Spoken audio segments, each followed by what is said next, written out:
Di ujung peta moral masyarakat ada nama yang tak disebut tanpa rasa takut, jijik atau geleng kepala. Sumanto bukan tokoh dongeng, bukan pula iblis, ia manusia.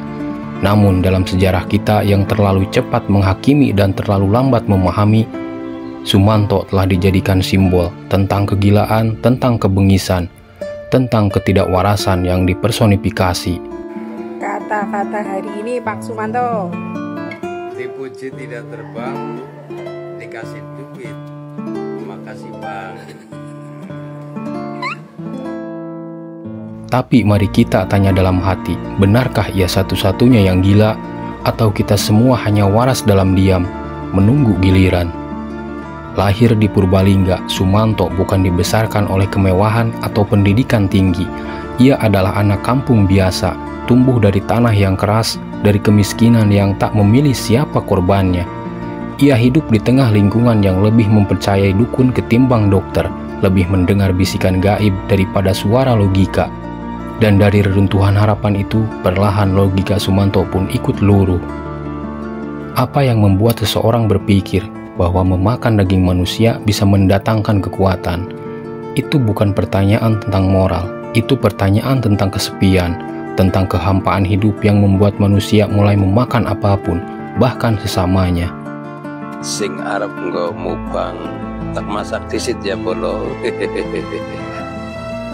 Sumanto bukan monster, ia adalah hasil dari sistem yang lama membiarkan kebodohan tumbuh subur. Ia percaya kepada kekuatan gaib karena dunia rasional tak pernah memberinya ruang.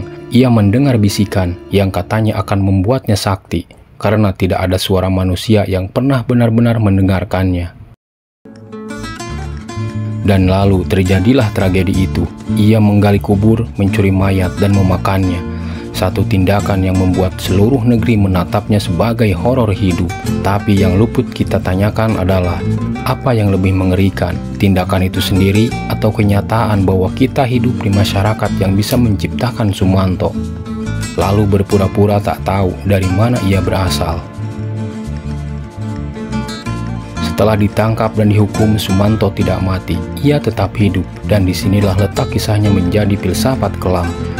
Kalau Pak Sumanto itu tinggal di sebuah tempat rehabilitasi masalah kejiwaan yang bernama Yayasan Anur Haji Supono.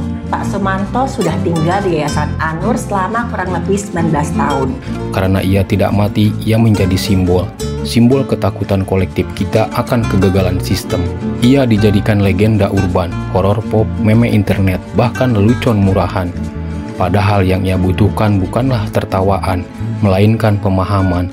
Ia tidak meminta dibenarkan, tapi ia pantas dimengerti sebagai manusia yang gagal, bukan sebagai iblis yang turun dari langit. Ada cerita menarik nih teman-teman. Misalkan Pak Sumanto punya sedikit uang, beliau akan pergi sebentar keluar yayasan untuk ke warung beli jajan. Dan dah pasti nih katanya Pak Sumanto akan menghabiskan seluruh uangnya untuk beli banyak jajanan yang nanti dia bagi-bagikan nih ke penghuni yayasan lainnya. Jujur aja, sifat dermawannya Pak Sumanto ini membuat saya salut dan kagum. Sumanto hari ini telah keluar dari penjara. Ia menjalani hari-harinya dengan sunyi, tapi masyarakat tidak pernah benar-benar membebaskannya. Karena dalam benak publik, Sumanto bukan manusia. Ia adalah cerita seram, alat ancaman bagi anak kecil, simbol kebinatangan yang mereka tolak padahal secara diam-diam mereka konsumsi sebagai hiburan. Kita menuduh Sumanto haus daging manusia, tapi apakah kita sendiri tidak lapar pada kekacauan? Kita menontonnya, mengoloknya, membicarakannya, seakan kegilaannya adalah cermin retak yang justru ingin kita pandangi terus-menerus agar merasa waras. Kita 7 orang, 1 potret. Dia yang 6 orang gali kubur. Oh iya. Tapi justru di sanalah kebohongannya. Sumanto bukan cermin. Ia adalah bayangan, dan bayangan tidak bisa ada tanpa cahaya yang dilemparkan oleh tubuh kita sendiri. Dalam Sumanto, kita melihat potret dunia yang telah lama gagal menjadi rumah bagi mereka yang paling membutuhkan bimbingan. Ia adalah hasil dari kesalahan kolektif, tapi kita membiarkannya memikul semua dosanya sendiri. Dan hingga hari ini nama Sumanto tetap hidup, bukan sebagai pelajaran, tapi sebagai mitos, sebuah kegagalan moral yang kita bungkus dengan cerita lucu dan horor kelas bawah. Padahal kalau saja kita lebih berani, kita akan sadar bahwa cerita Sumanto bukan tentang kanibalisme, tapi tentang apa yang terjadi pada manusia ketika ia tak punya apa-apa, tidak punya arah, dan tidak punya siapa-siapa yang percaya bahwa ia bisa berubah. Sumanto bukan iblis, bukan juga korban tunggal. Ia adalah bukti bahwa sistem bisa gagal, bahwa manusia bisa runtuh, dan bahwa kita, masyarakat ini, belum cukup dewasa untuk membedakan antara kejahatan dan kesesatan yang lahir dari kesepian. Barangkali kita harus berhenti menertawakannya.